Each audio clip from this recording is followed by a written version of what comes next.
Software libreak pixka bat ematen digu aukera softwarea zer den irakasteko, eta hori ere garrantzitsua da.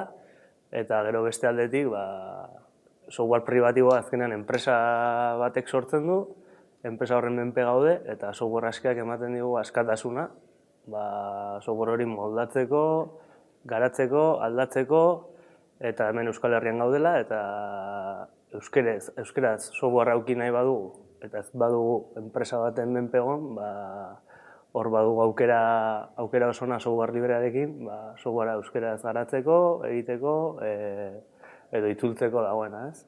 Eta guretzako aukera osona dela uste dut.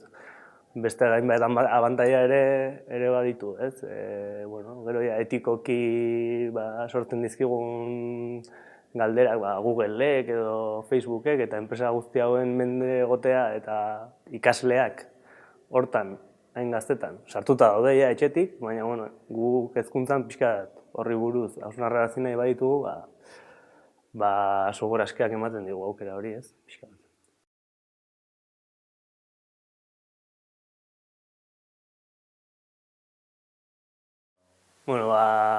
Nire ustez irakasleena, noski, irakasleak egon behar dugu hor gauza horiek mugitu nahi baitugu, baina batez ere Eusko Jaurlaritzak, eta hezkuntza departamentuak, ez? Estatuko beste komunitatetan garatu dituzte, Linux desberdinak, bai Valentzian, Katalunian, Madrilen ere, Extremaduran, eta Euskal Herrian ez daukagu halakorik. Orduan, hori hartu behar izan du zenbait eragilek, irakasle batzuk, guraso batzuk, eta hortan gabiltza. Baina ardura nagusian ikuste dut, hezkuntza sailak eduki beharko lukela.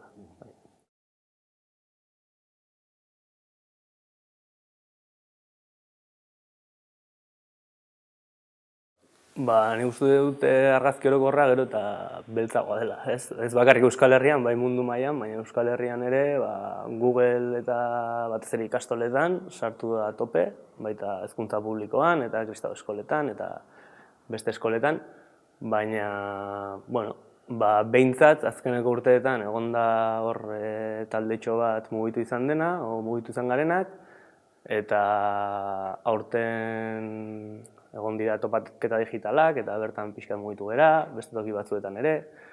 Badaude eskolak software askearen alde apostu egin dutenak, tira asko, baina lehen gutxi ziren, orain pixka gehiago, eta saiatuko gara pixka gehiago sartzen eskoletan.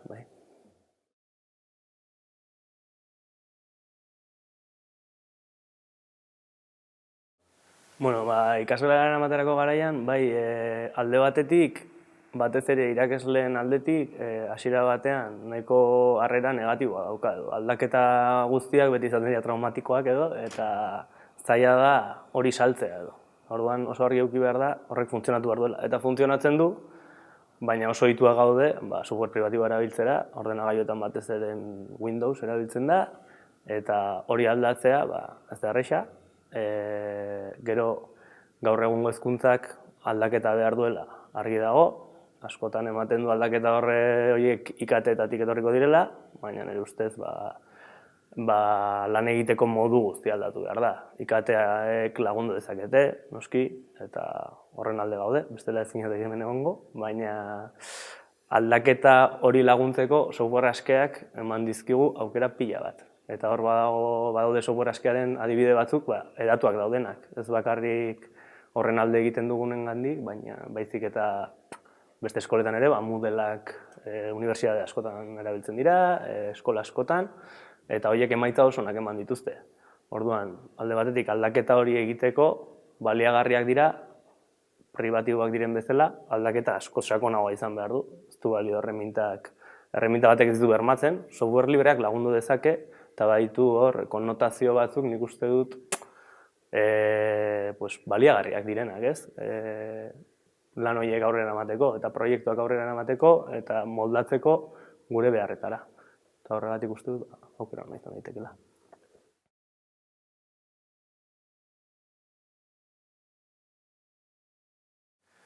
Hor sortu zitzaigun kezka handia, Chromebooken asuntoekin, aurretik ere bazen lan bat egina, eskola 2.0ko ordenagailu guztietan Linuxa instalatuta bazetorren, oso gaizki konfiguratua eta ez zitzaion kasurik egiten, baina hor egon zen saiakera bat duela urte batzuk.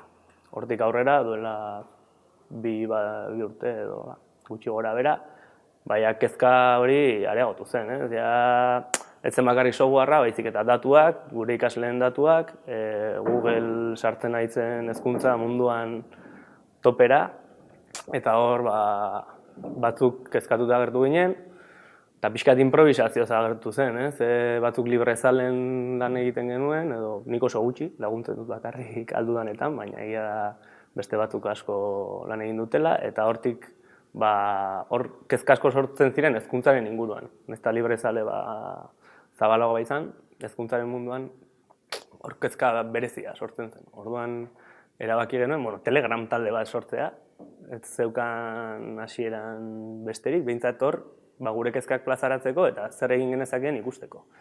Eta hortik aurrera, pixka taldeak forma hartu zuenean, Durangon aurkeztu genuen, Durangoko azokan, duela pare bat urte, eta bertan hitz egiten dugu ze proiektu egin ditzakegun, nola aldatu ditzakegun gauzak, eta poliki-poliki bada ere, jende asko dago taldean, 200 bat pertsona, baina egia esan lan egiten dugunak gutxi gara.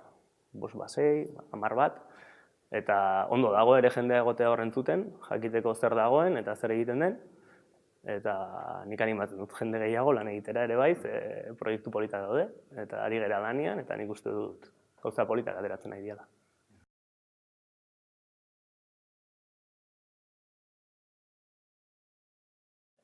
Hasieratik hor genukan Google Apps for Educationek jandu terreno handia, eskola guztietan sartu da, Euskal Herriko guztietan ez bada, iaia guztietan, eta hori erreminta oso potentea da, egia esan, eta asko erabiltzen da, eta oso ondo dago. Gero bere arazo etikoekin, danadalakoa, baina erreminta oso potentea da.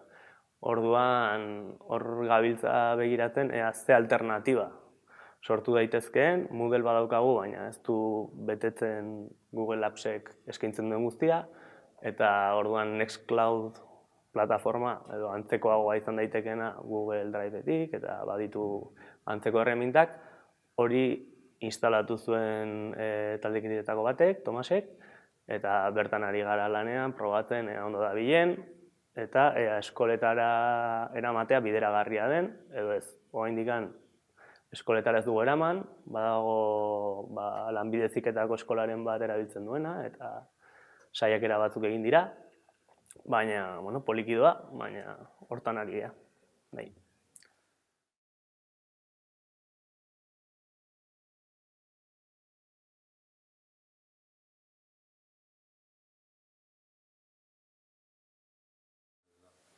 Nik uste dut Euskal Herrian borroka asko bizi izan ditugu, eta gure buru jabetzaren alde egin dugu arlo askotan, eta borroka hau pixkat berria da. Ez ezaguna, areri oso importanteak dituena, eta oso ondo egin dutenak guk barneratzeko hori beharrezkoa dugula. Eta ni naiz lehenengo erabiltzen ditudan Google-eko tresnak, eta batzutan perezagatik edo besteak exigitzen duelako aldaketa bat argi dago eta esfortzu bat behar dugu. Egia da, beste arlo batzuetan esfortzu hori egina dagoela, baina Euskal Herrian historikoki nik uste dut beste borroka batzuk oso presente eduki ditugula, eta hau berria dela, eta ez diogula horri heldu, egia esan. Baina ez nuke esango zehatzunea zergatik izan den, baina horiek izan daitezke arrazoi batzuk.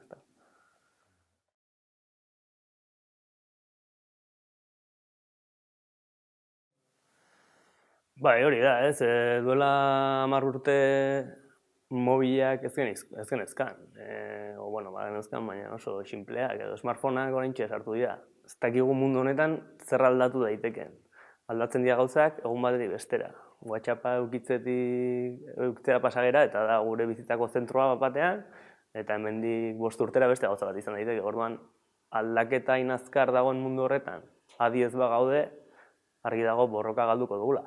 Baina hor baldin bagaude eraginez eta beste borroka batzuk irabaziren bezala, hori ere irabazi daiteke. Orduan, importantea da hor egotea, aldaketa horietan adi egotea, eta ematen du beti software librearekin goazela pixkat atzetik, egia da, komunitate txikia gara, eta badakigu zein daukan boterea mundu honetan, baina horren kontra egin nahi badugu, hor egon behar dugu. Ezkorra naiz alde batetik, ze egia da, toki guztietan sartu direla enpresa handi hauek eta denek erabiltzen ditugula, baina beste alde batetik ikusten da mugimendua eta arlo guztietan bezala aldaketa txikiekin hasiko gara, argi dago, baina agian ez dakigu zenbat urtetara hori aldatu daiteke.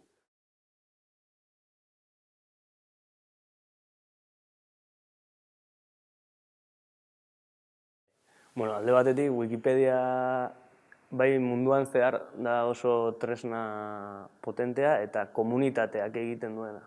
Orduan bai barneratu dugu hori eta komunitatean egiten denez, indar asko dauka. Beste proiektu batzuk sistema eragileak sortzea edo hezkuntza sistema guztia software librearekin eramatea edo udal bat adibidez Pasaiako orain pasa dela software askera, ezta? Hori guztia instituzioetatik egin behar da, eta instituzioetatik ez dugu laguntzarik. Baina bai, euskarak nik uste dut sarean horrelako hizkuntza txikia izanik badu kriston presentzia eta badu mugimendua eta Wikipedia software askea izanagatik ere arrakasta asko handiko plataforma da. Eta beste gauzetan bezala, Twitterrez den bezala, baina Twitterren ere euskaraz asko egiten da. Hizkuntza denerako ez da. Wikipedian ere hala gertatzen da, eta zorionekoa gara, ze komunitatea oso potentea da.